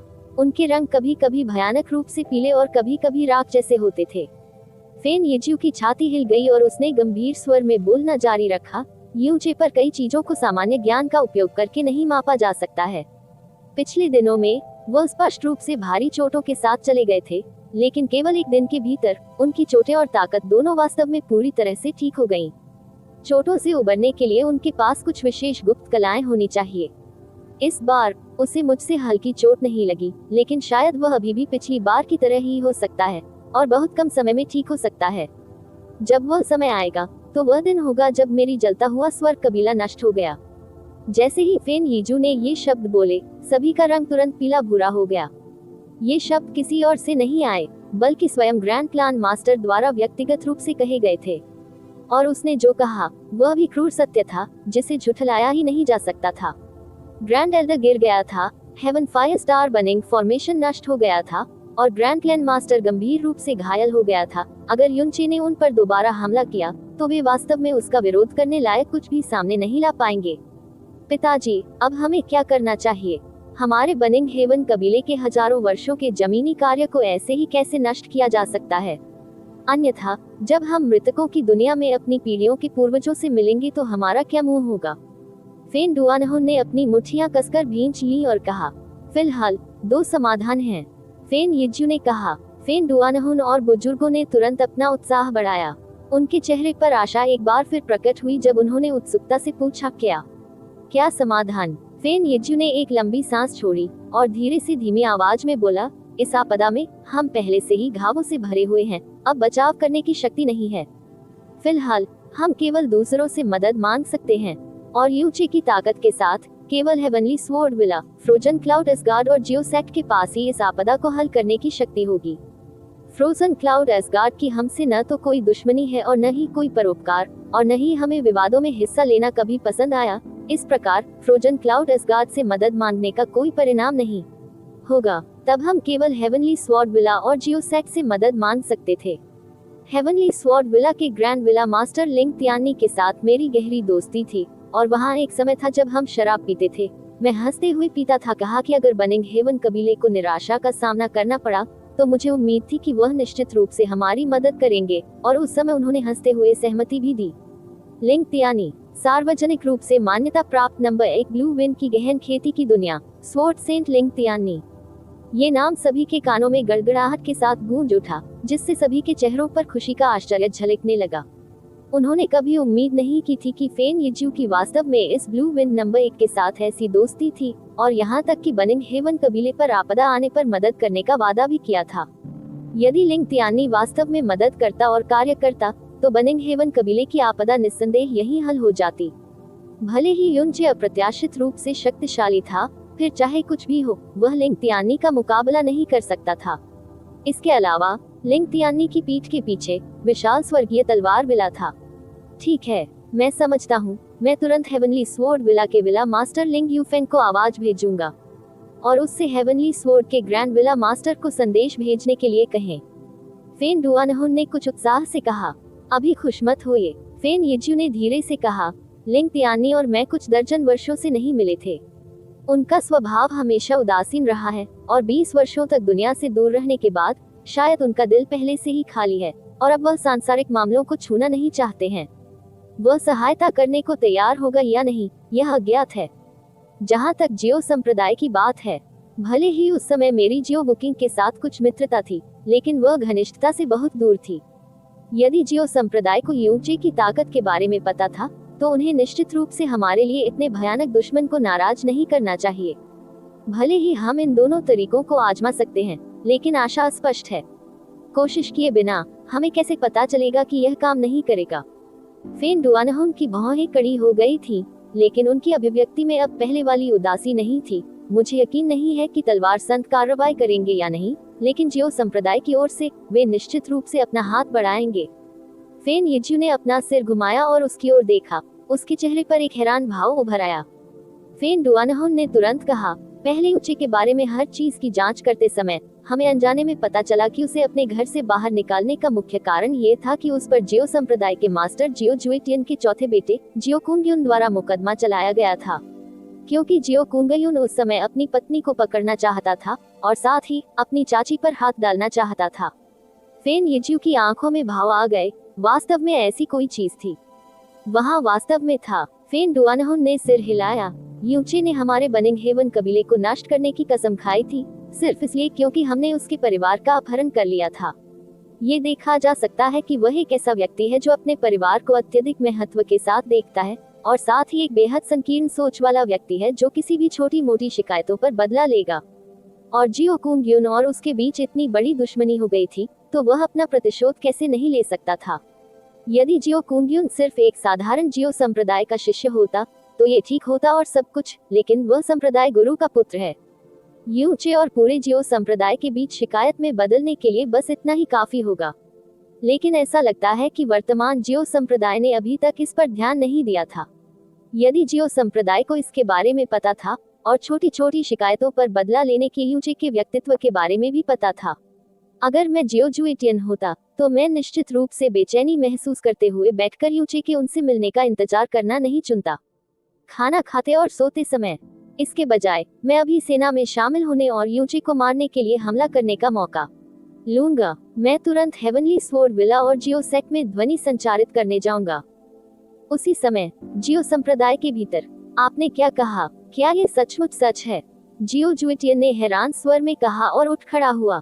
पूर्णतः सत्य। ब्लूफायर सिटी के कई दसियों हजार लोगों ने अपनी आंखों से लड़ाई देखी और बहुत जल्द ब्लू विन के भीतर कोई भी इसके बारे में अनभिज्ञ नहीं होगा। जियो जुएटियन के आगे एक बुजुर्ग व्यक्ति ने गंभीर भाव से कहा, यह इस पर विश्वास करना सचमुच कठिन है। मुझे याद है जब वह रैंकिंग टूर्नामेंट में था, तब वह केवल 17 वर्ष का था। आज उसकी उम्र 19 वर्ष से अधिक नहीं होनी चाहिए, ठीक है? जियो जुएटियन के चेहरे पर हैरान करने वाले भाव बहुत देर तक नहीं टूटे। यह उसके लिए कठिन था। मेरा मानना है कि केवल 19 साल का ये युवक वास्तव में अकेले अपनी ताकत से बनिंग हेवन कबीले को लगभग मजबूर कर सकता है, जिसकी ताकत जियो संप्रदाय से ज्यादा कमजोर नहीं थी। इसके अलावा जब वह एक साथ दो महान सम्राट प्रोफाउंड्स के खिलाफ लड़ रहा था, तो उसने वास्तव में एक को घटनास्थल पर ही मार डाला था। ये कितनी भयानक शक्ति थी! ये कितनी चौंकाने वाली खबर थी! मुझे सचमुच आश्चर्य होता है, वास्तव में किस प्रकार का गुरु ऐसे शिष्य का पालन पोषण कर सकता है, या फिर उनकी योग्यता वाकई इस हद तक विलक्षण प्रतिभा वाली थी, या शायद वह वास्तव में अफवाह के समान पवित्र भूमि का वंशज था। जियो जुएटियन ने चिल्लाकर कहा। उसने अचानक पूछा, यूचे पूरे बनिंग हेवन कबीले को नष्ट करने पर जोर दे रहा है। ये किस गहरी शिकायत से उपजा है? मुझे मत बताओ कि बनिंग हेवन कबीले ने उसके पूरे कबीले को खत्म कर दिया। नहीं, बुजुर्ग व्यक्ति ने अपना सिर हिलाया। सही कारण, शायद संप्रदाय मास्टर को ये हास्यास्पद लगेगा, फेन जियोचेंग उस समय राजकुमारी कैंग्यू को दुल्हन के रूप में ले जाना चाहते थे, लेकिन युनचे ने उन्हें टक्कर मार दी और उनका काफी चेहरा खराब हो गया।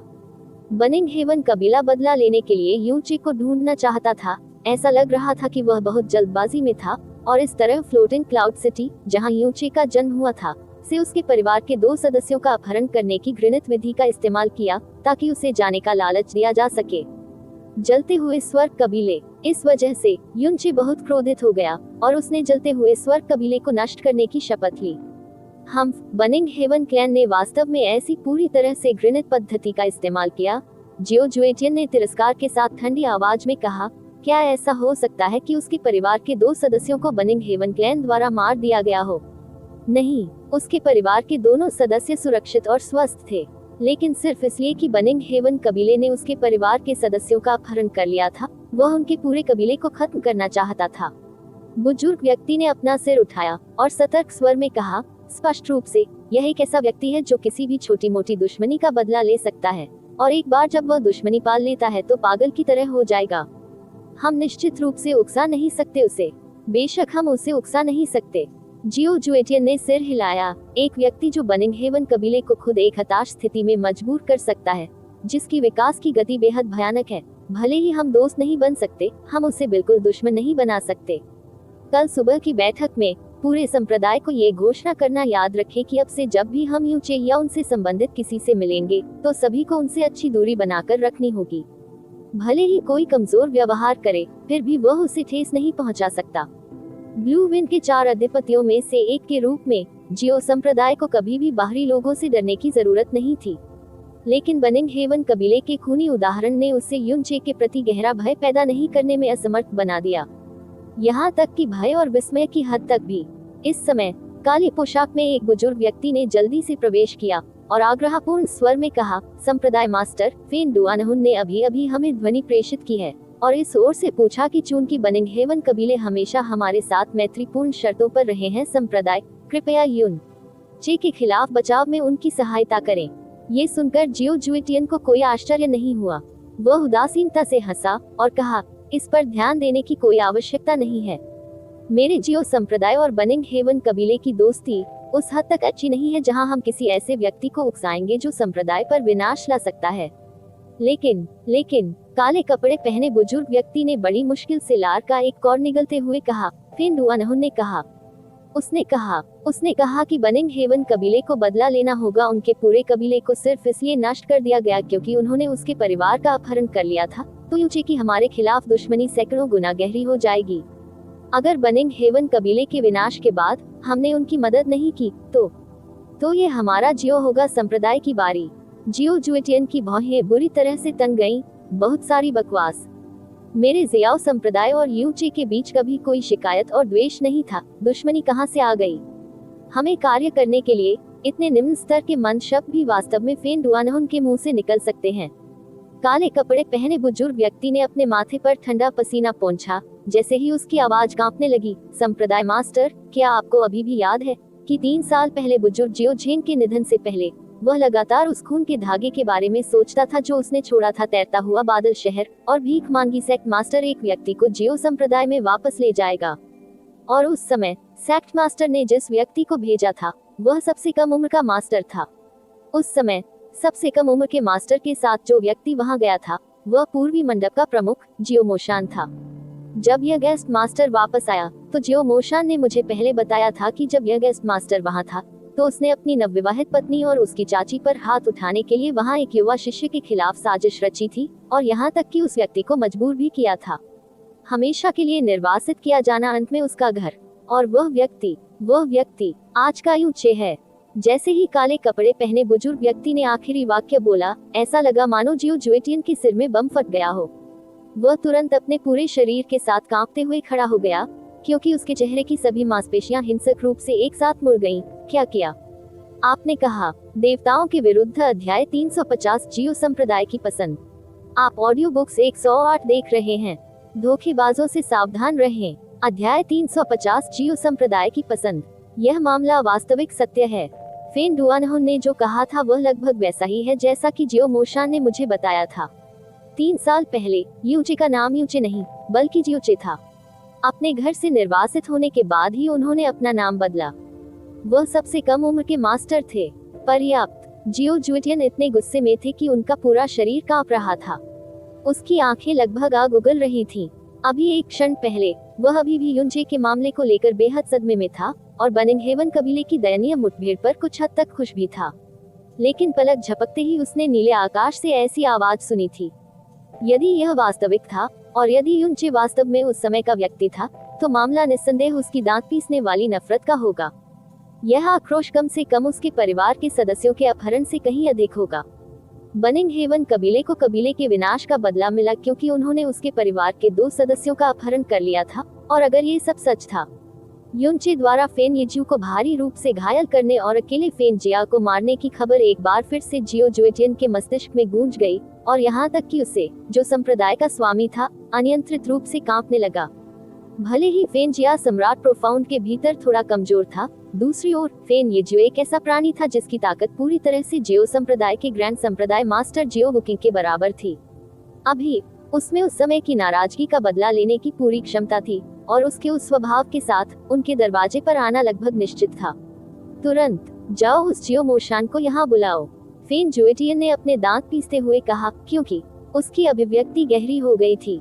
हाँ, संप्रदाय मास्टर। काले कपड़े पहने बुजुर्ग व्यक्ति ने आधा शब्द भी ज्यादा कहने की हिम्मत नहीं की और जल्दी से चला गया।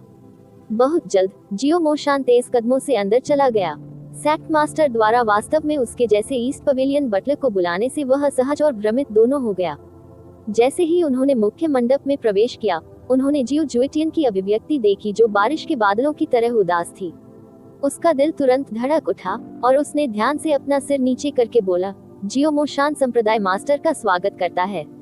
क्या मैं पूछ सकता हूँ कि सेक्ट मास्टर को क्या कहा जाता है? जियो मो शान। जियो जुएटियन के मुंह से निकले इन 3 शब्दों ने स्पष्ट रूप से अत्यधिक क्रोध की कंपकंपी पैदा कर दी और जियो मोशान के पूरे शरीर से तुरंत ठंडा पसीना निकलने लगा। वह संप्रदाय के भीतर हमेशा ईमानदार और अच्छा व्यवहार करने वाला था और उसने कभी कोई अवज्ञाकारी काम नहीं किया। वह ऐसी किसी भी चीज के बारे में सोच ही नहीं सका जो वास्तव में सैक्ट मास्टर को इतना क्रोधित कर दे। उन्होंने जियो जुएटियन की उदास आवाज को बोलते हुए सुना, क्या आपको अभी भी 3 साल पहले याद है? बुजुर्ग जियो जेन के निधन से पहले उनके कार्यभार संभालने के कारण आप कुंगयुन के साथ पूर्व में फ्लोटिंग क्लाउड सिटी नामक स्थान पर गए थे। जियो मोशन ने अपना सिर उठाया और आश्चर्य से सिर हिलाया। हाँ, मोशन को स्वाभाविक रूप से याद है। मोशन इन सभी वर्षों में केवल 3 बार संप्रदाय से बाहर गया था और उनमें से एक फ्लोटिंग क्लाउड सिटी में यगेस्ट मास्टर के साथ था। जियो मोशन के दिल के अंदर और भी अधिक आश्चर्य हुआ, क्योंकि वह वास्तव में इतना महत्वहीन मामला था कि इसका उल्लेख करना उचित नहीं था। यदि किसी को कुछ ऐसा कहना हो जो उल्लेख करने योग्य हो, तो यह होगा कि उनका वास्तव में अनजाने में फ्रोजन क्लाउड असगार्ड में से किसी से सामना हुआ था। और यह फ्रोजन ग्लास की परी चुयुली भी थी। जमे हुए बादल 7 परियां। उसे समझ नहीं आ रहा था कि सेक्ट मास्टर ने 3 साल बाद इतनी महत्वहीन बात का जिक्र क्यों किया। जियो जुएटियन ने दृढ़ता से उस पर अपनी निगाहें जमा ली और गंभीरता से कहा, आपके और कुंगयुन के फ्लोटिंग क्लाउड सिटी में जाने के बाद वास्तव में क्या हुआ था? मैं चाहता हूं कि आप बिना कोई विवरण छोड़े बोलें। आपकी याददाश्त और गहन शक्ति के साथ यह अभी इस हद तक नहीं है कि आप केवल 3 वर्षों के बाद चीजों को भूल जाएं। मुझे शुरू से अंत तक सब कुछ बताओ। यदि तुमने कुछ भी छोड़ने या छिपाने का साहस किया, तो मैं वही तुम्हारा सिर उड़ा दूंगा। जियो जुएटियन के अंतिम वाक्य ने तुरंत जियो मोशान के पसीने को बारिश की तरह बहने पर मजबूर कर दिया। उसने वास्तव में इस मामले के महत्व को देखा और जल्दी से जमीन पर घुटने टेक दिए। हाँ, तब यगेस्ट मास्टर और मैं फ्लोटिंग क्लाउड सिटी गए थे। एक ही बार में जियो मोशान ने वह सब कुछ सुनाया जो 3 साल पहले जियो कबीले में हुआ था, जिसमें कोई भी शब्द और गतिविधि शामिल थी जिसे वह जियो कुंगयुन को यथासंभव सटीक तरीके से याद कर सकता था। जियो जुएटियन की चाकू की धार जितनी तेज नजर के नीचे, उसने कुछ भी छिपाने की हिम्मत नहीं की, क्योंकि वह हर चीज को याद करने की सख्त कोशिश कर रहा था। इसमें स्वाभाविक रूप से जियो कुंगयुन द्वारा जियो चे की नवविवाहित पत्नी और उसकी छोटी चाची पर मोहित होने, जियो यूलोंग और अन्य लोगों के साथ एक कपटपूर्ण योजना की साजिश रचने, फिर यूचे द्वारा सबके सामने बेनकाब होने, लेकिन फिर भी जबरदस्ती अपनी बात मनवाने और निर्वासित करने की पूरी प्रक्रिया शामिल थी। जियो कुंगयुन के पास जियो संप्रदाय की पूर्ण जबरदस्ती होने के कारण जियो कबीले से जियो चे इससे पहले कि जियो मोशान ने बोलना समाप्त किया, जियो जुएटियन का पूरा शरीर पहले से ही कांप रहा था, उसके फेफड़े लगभग फटने को थे। उसके दिल में अस्थायी मानसिकता का आखिरी टुकड़ा भी पूरी तरह से गायब हो गया, क्योंकि उसने अपनी आवाज पर नियंत्रण खो दिया और दहाड़ा, इस पापीसुअ ने वास्तव में ऐसा निंदनीय कार्य किया था।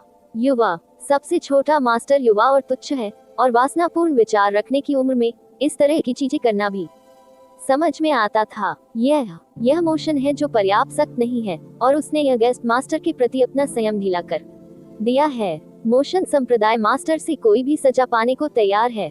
जियो मोशन ने अपना सिर झुका लिया और अफसोस के साथ कहा, लेकिन उसके दिल में भ्रम भी गहरा और गहरा हो गया। जियो जुएटियन के 4 बेटों फैंग, यू, ली और युन में से जियो कुंगयुन एकमात्र ऐसा व्यक्ति था जिसका जन्म हुआ था उसकी कानूनी पत्नी से।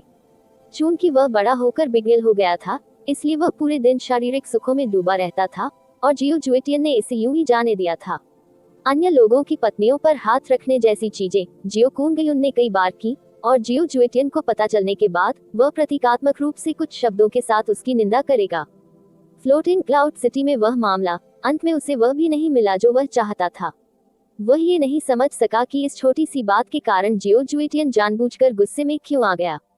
हरामी। जियो जुएटियन के क्रोध के तहत उसने जियो मोशन को एक लात से कई बार नीचे गिरा दिया। क्या आप उस व्यक्ति को जानते हैं जिसकी पत्नी और चाची को आप लोग पकड़ना चाहते थे, जिसे जियो कबीले से बाहर निकाल दिया गया था? वह वास्तव में यूचे था जिसने सबसे पहले कब्जा किया था, उस समय रैंकिंग टूर्नामेंट में जगह बनाई, जिसने अब अकेले बनिंग हेवन कबीले के आधे से अधिक को नष्ट कर दिया है। जियाओ मोशान, जो हड़बड़ाहट में वापस खड़ा हो गया था, जैसे ही उसने ये सुना, उसने तुरंत बड़ी आंखों से देखा और डर के साथ कहा, मैं। असंभव। उस समय उस व्यक्ति को यूचे नहीं बल्कि जियूचे कहा जाता था, और वह जन्म से ही अपन गहरी नसों वाला एक बेकार बच्चा था। असंभव, बिल्कुल असंभव। कहीं न कहीं कुछ गलत हो गया होगा। इस दुनिया में कई चीजें सिर्फ इसलिए नहीं होंगी क्योंकि आप सोचते हैं कि यह असंभव है।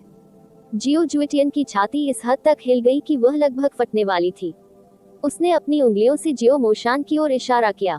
उसने अपना प्रत्येक शब्द भारी स्वर में कहा, आप अभी भागिए और जियो कुंगयुन को यहाँ बुलाए। अभी जाए। वास्तव में ये पहली बार था जब उसने सेक्ट मास्टर को जियो कुंगयुन का पूरा नाम चिल्लाते हुए सुना था। उसका पूरा शरीर कांपने लगा। युवा, सबसे युवा मास्टर वह वर्तमान में है। मुझे इसकी परवाह नहीं है कि वह इस समय क्या कर रहा है। अगर वह न आने की हिम्मत करे तो उसे पीट कर अधमरा कर दो और यहाँ खींच लो। जियो जुएटियन ने विस्फोटक ढंग से दहाड़ लगाई। हाँ, अपनी पीठ पर पसीने से लथपथ जियो मोशान ऐसे चला गया जैसे भाग रहा हो। बुजुर्ग व्यक्ति जो हमेशा जियो जुएटियन के पास रहता था, वह पास आया और गंभीर अभिव्यक्ति के साथ कहा, संप्रदाय मास्टर, इस मामले के बारे में आप कैसे प्रतिक्रिया देने की योजना बना रहे हैं? जियो जुएटियन की भौहें आपस में कसकर चिपक गईं। उनकी अभिव्यक्ति अतुलनीय रूप से भारी और गहरी हो गई। अगर अफवाहें नकली नहीं थी, तो यूचे की ताकत पहले ही उस बिंदु तक पहुंच गई है कि हम मदद नहीं कर सकते लेकिन इससे डर सकते हैं। मेरे साथ पिता से मिलने के लिए ये कुछ ऐसा है जो बिल्कुल नहीं हो सकता। इंतजार किया गया। जहां तक प्रतिक्रिया देने का सवाल है, तो हमें उसे व्यक्तिगत रूप से निर्णय लेने की आवश्यकता होगी।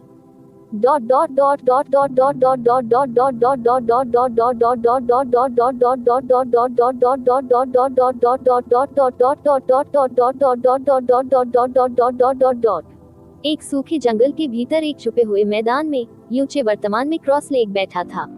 स्नो फीनिक्स उसके बगल में पहरा दे रहा था। आसपास के सभी गहरे जानवरों को दूर भगा रहा था। पूरे दिन के आराम और यूचे के औषधीय प्रावधानों के बाद स्नो फीनिक्स बीस्ट ने आखिरकार अपनी 30% महत्वपूर्ण ऊर्जा वापस पा ली थी। यूचे की चोटें भी लगभग 80% ठीक हो गई थी और उसकी गहरी ताकत 90% ठीक हो गई थी। और इस क्षण उसकी गहन रगों में गहन शक्ति अचानक उथल पुथल में थी और मूल रूप से शांत गहन ऊर्जा उबलते पानी की तरह उछली और फूली। यह एक गहन शक्ति सफलता का पूर्वाभास था। हेवनली स्वॉर्ड विला के स्वॉर्ड मैनेजमेंट टेरेस के नीचे से भागने के बाद यूचे लगातार भागता रहा और जमकर युद्ध करता रहा। भले ही उसने जानबूझकर प्रशिक्षण नहीं लिया था, उसकी गहन शक्ति अनजाने में युद्ध के संचय के तहत टूटने के कगार पर पहुंच गई थी। यूचे ने गहन ऊर्जा की गतिविधियों और परिवर्तन का मार्गदर्शन करते हुए तुरंत अपने मन को एकाग्र किया।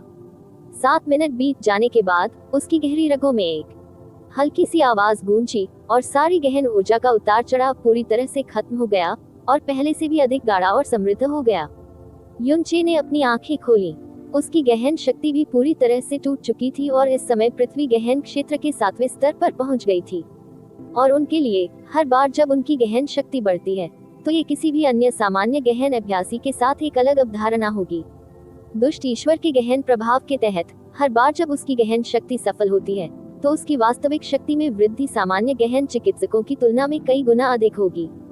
युचे ने फीनिक्स की लौ चलाए और ड्रैगन के मांस के ढेर को भून लिया। एक महान दावत के बाद उसने नए कपड़े का एक सेट बदला, फिर तरोताजा होकर खड़ा हो गया। यदि बनिंग हेवन कबीले को पता था कि उसने अपनी लगभग सभी चोटों और ताकत को ठीक करने के लिए केवल एक ही दिन का उपयोग किया है, तो उसे आश्चर्य हुआ कि क्या वे सभी बेहोश हो जाएंगे निराशा से। ठीक है, मैं आज रात बनिंग हेवन कबीले को पूरी तरह से तोड़कर जाल में बदल दूंगा। युचे ने बनिंग हेवन कबीले की दिशा में देखा और ठंडी मुस्कान के साथ कहा, हालांकि मुझे नहीं पता कि क्या वे अपनी बुद्धि से इतने डर गए थे कि वे सभी अपनी तथाकथित 1000 साल की विरासत को एक तरफ फेंकते हुए भाग गए। इस हद तक मजबूर होने के बाद उन्होंने कार्रवाई की होगी। बेहतर होगा कि आप जाने से पहले पूरी तरह ठीक हो जाएं। चमेली ने उदासीन स्वर में उससे याद दिलाया। अगर उनके पास अभी भी कोई तुरुप का इक्का है तो उन्हें बहुत पहले ही इसे खेल लेना चाहिए था। युनचे ने तिरस्कार पूर्वक कहा, अभी वे जो सबसे संभावित कदम उठाएंगे वह संप्रदाय को त्यागना और भाग जाना है, अन्यथा यह अन्य संप्रदायों से सहायता मांगना होगा। फ्रोजन क्लाउड एस्गार्ड मदद के लिए उनके अनुरोध से परेशान नहीं होंगे, और जहां तक जियोसेक्ट और हेवनली स्वॉर्ड विला का सवाल है। युचे की भौहें हिल गईं और उसे अचानक कल लिंगजी की चेतावनी याद आ गई। कुछ देर चुप रहने के बाद वह वापस वहीं बैठ गया। ठीक है, आप सही कह रहे हैं। मुझे जाने से पहले वास्तव में तब तक इंतजार करना चाहिए जब तक मेरा शरीर पूरी तरह से ठीक न हो जाए। उन्हें जो कीमत चुकानी होगी वे उससे कभी नहीं बचेंगे। उसी समय बिना किसी ध्वनि के बनिंग हेवन कबीले के केंद्र में पूरी तरह से काले कपड़े पहने एक काली आकृति गंदे माहौल में मलबे से भरे जलते हुए स्वर कबीले को देखकर वह ठंडे स्वर में हंसा। उसकी आंखों में वह भाव 50% दया और 50% ग्लानि का था। वह आगे बढ़ा बिना कोई आवाज किए और पलक झपकते ही मुख्य मंडप फेन येज्यू में घुस गया। कौन है भाई? फेन येज्यू, जो ध्यान कर रहे थे, ने अचानक अपनी आंखें खोली। उसके सामने कब एक काली छाया उभर आई पता ही नहीं चला। हाँ, पुराने दोस्त, बहुत दिनों से नहीं देखा, क्या तुम अब भी मुझे पहचानते हो? काला कपड़े पहने आदमी ने सिर ऊपर उठाया और हंसते हुए कहा, यह आप है। अपनी आंखों के सामने उस व्यक्ति को देखते हुए फेन येज्यू ने तुरंत अपना शरीर ऊपर उठाया। थोड़ी देर के लिए उसकी अभिव्यक्ति जटिल रूप से बदलने के बाद उसने अचानक कहा, सिर्फ आप अकेले? सिर्फ मैं अकेला क्या काफी नहीं है? काले कपड़े वाले ने अहंकार से कहा। फेन येज्यू ने अपनी भौहें सिकोड़ ली और कहा, पर्याप्त नहीं।